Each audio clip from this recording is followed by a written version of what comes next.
आप में खोजी होगा, दर्द होगा भगवान से मिलने का, तो कोई ना कोई महात्मा, कोई ना कोई जरिया, कोई ना कोई माध्यम मिल जाए।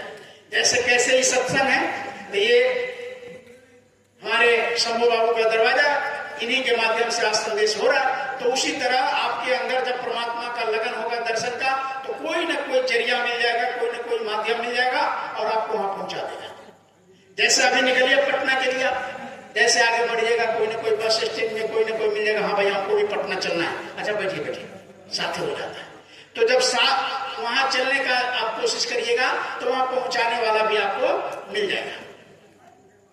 तो गुरु महाराज ने कहा कि ऐसे संत महात्मा की धरती पर खोज करिए, और जो भगवान से मिला हो उनके साथ, उनके सोबत में रह करके साधना करके आप निकल चलिए। फिर ये शरीर आपको भगवान नहीं देगा, और नहीं तो अगर ये काम आपने नहीं किया तो नरकों में, 84 में, कीड़े में, मकोड़े में, सांप में, गुजर में, हाथी में आपको डाल देगा। चाहे आप राजा है, महाराजा है, प्रधानमंत्री है, राष्ट्रपति, कुछ भी है, जैसे आत्मा को इसमें से निकालेगा सीधे नरकों में डाल देगा। कब? जब आपने कोई महात्मा से जीते जी साधना नहीं किया तब। अगर आपने जीते जी साधना करके और माली को जीते जी प्राप्त कर लिया, तब तो ये आत्मा सीधे माली के घर चल जाएगा। फिर किसी का बाल, किसी का बेटा, किसी का बच्चा, किसी का बनकर आना नहीं पड़ेगा। तो इसके लिए गुरु महाराज ने हाथ जोड़ा है कि आप 24 घंटे, वो नहीं कहते लंगोटी लगा लो साधु बन जाओ, नहीं। गुरु महाराज कहते कि किसी जानकार की खोज करो, घरे में रहो। घर से इस कलयुग में जो निकल जाएगा साधु बन जाएगा, उसको नरकों में जाना पड़ेगा, कोई उपाय उसका नहीं। क्योंकि इस कलयुग में ये घर छोड़ दिया, माता पिता, देश दुनिया का कर्जा है, आस पड़ोस का सब कर्जा है। इस कर्जा को नहीं चुकाइएगा तब तक आपका कल्याण होने वाला नहीं है। इसलिए गुरु महाराज ने कहा कि घर ही में रहो। 24 घंटे का दिन रात होता है, तुम 22 घंटा एड़ी चोटी करके पसीना बहा करके अरबपति, खरबपति, करोड़पति बनने का आप काम कीजिए। लेकिन जो परमात्मा ने माँ के पेट में इतना सुंदर शरीर दिया, माँ को भी पता नहीं रहता कि बच्चे का कान बन रहा है, हाथ बन रहा है, नाक बन रहा है, क्या बन रहा है। माँ के पेट में हम लोग आज माँ के पेट में रहते कैसे हैं? महापुरुषों ने शास्त्र में लिखा है कि हमारा पैर ऊपर रहता है और सर नीचे रहता है। का बहादुर समाना, बहादुर के देखिएगा पेड़ पर सीधा नहीं बैठता, जब भी बैठेगा ऐसे लटक कर बैठेगा। तो उसी तरह माँ के पेट में हम लोग का पैर नीचा था, माथा नीचे था, पैर ऊपर था, उल्टा खड़े थे।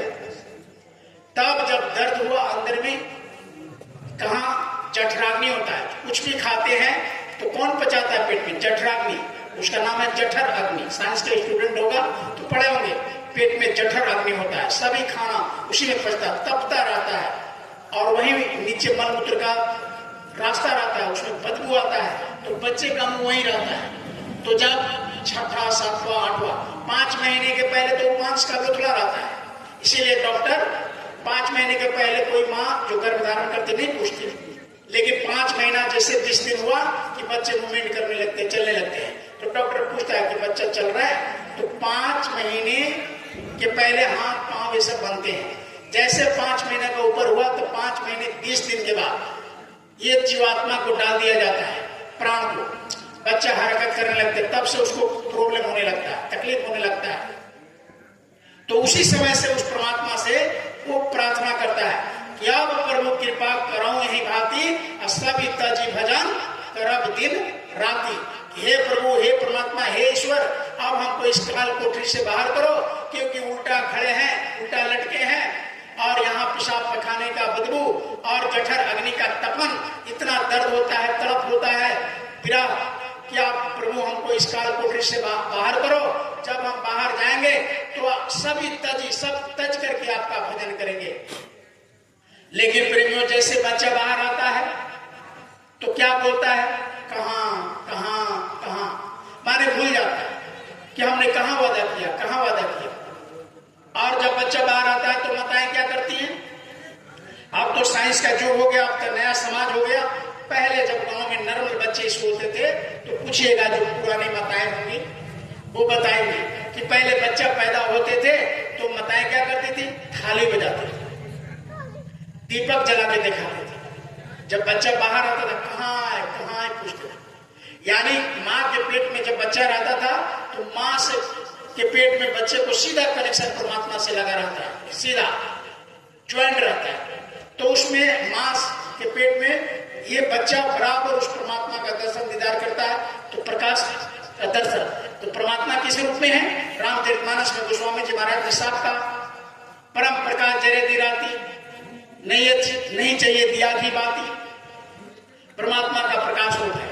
अब वो बच्चा भीतर में वो प्रकाश रूप देखता रहता था और ऊपर से आवाजें परमात्मा का मिलता रहता था, जिसको ब्रह्मानंद जी ने कहा कि बीन बजावे निस्तिर बाजे, खंडा शंख नगारी रे, अब बहिरा सुनी सुनी मस्त होता है, देख के सुनी बिसारी रे, अतरा देखा भारी साधो, अतरा देखा भारी रे, बिन भूमि का महल बना है, तामे ज्योतिया पारी रे, अंधा देखी सुख पावे, बात बतावे सारी रे, अचरज देखा भारी साधो। इतना अचरज है कि भगवान के घर में जो बज रहा है वो बच्चा सुनता है और उनका जो प्रकाश रूप है बच्चा अंदर से देखता है।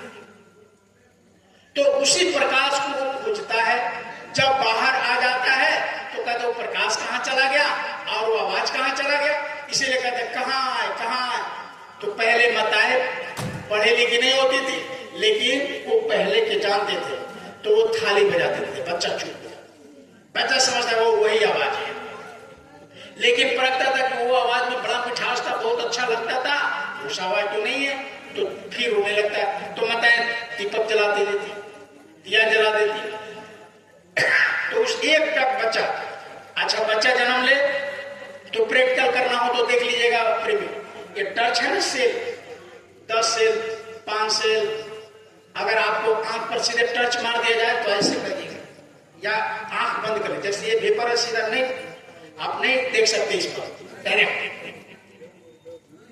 लेकिन बच्चा जन्म ले उसको इस तरह का 50 को लगा दीजिए, उसका आंख पर तापेगा, पकड़ना चाहिए। अगर प्रैक्टिकल करना तो देख लीजिए, तो इतना तो नहीं आएगा आपके बड़का बहुत बड़ा सेल वाला बैटरी 3 4 5 से उसको टच मारिए, उसका पकड़ना, हंसेगा, पकड़ना चाहिए। क्यों भाई?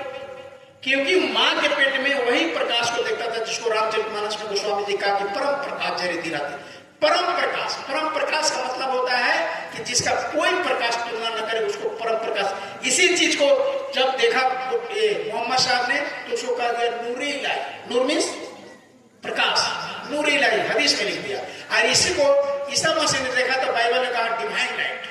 डिवाइन लाइट कहते वैसा लाइट जिसका डिवाइन नहीं हो सकता, जिसको परखा नहीं जा सकता।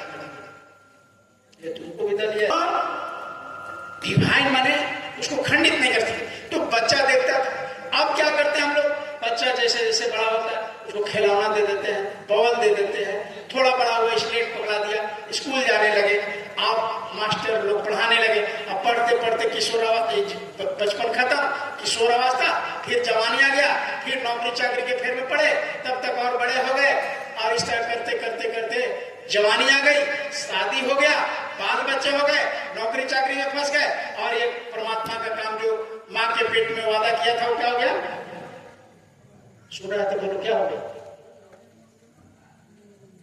और एग्रीमेंट किए थे कि जब मैं बाहर जाऊंगा तो प्रभु आपको मिलूंगा। लेकिन हम लोग नौकरी में, चाकरी में, शादी में, ब्याह में, जवानी में और पैसे कमाने के धूम में पड़ गए, भगवान के जो कबूल किया था छोड़ दिया।